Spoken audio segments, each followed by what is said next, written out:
Hello. Today I'm going to be talking about what I'll be doing for the video and really focusing specifically today on the audience of my video and who it is.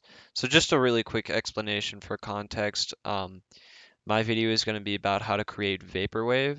So it's going to be turning a song like this.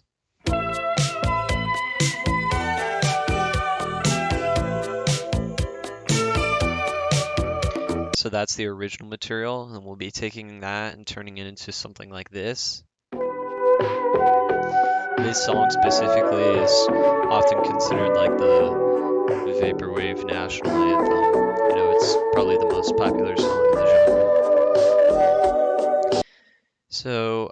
The audience of this video is going to be anybody who's interested in vaporwave but has no audio production experience. If you really have any knowledge of audio production or that field, it's really, really easy to create one of these tracks. That's why I chose the topic of vaporwave specifically, because it only takes a few steps in audio production software to apply the steps of vaporwave. So yeah, it's really going to be anybody that is interested in vaporwave and the process behind it, but has no audio production experience.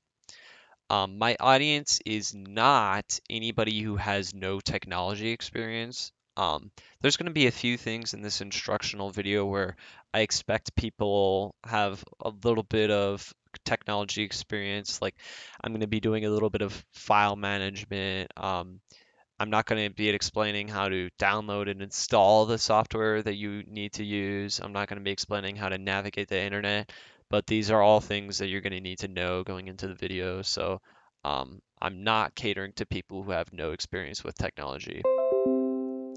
The things that I'll be doing to make sure my audience is satisfied with this technical description, well, first of all, I'll be working in the actual software that I'm using, but I'm gonna frame the tutorial in a way that I'm I'm using general processes rather than specific terms for this software.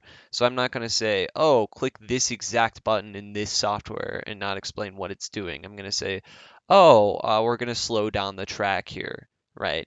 So I'm going to explain this in a way that anybody with any software that can manipulate audio can be taking the same steps as me, so it isn't specific to this software.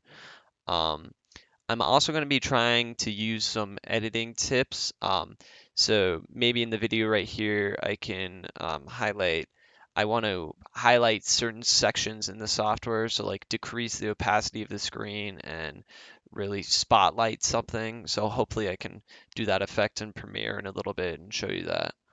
Um, and then I'm going to be really carefully explaining the terms as well, like I said. So, going into explanations of what it is and what I'm doing in a frame that someone who doesn't know about audio production will understand what I'm talking about.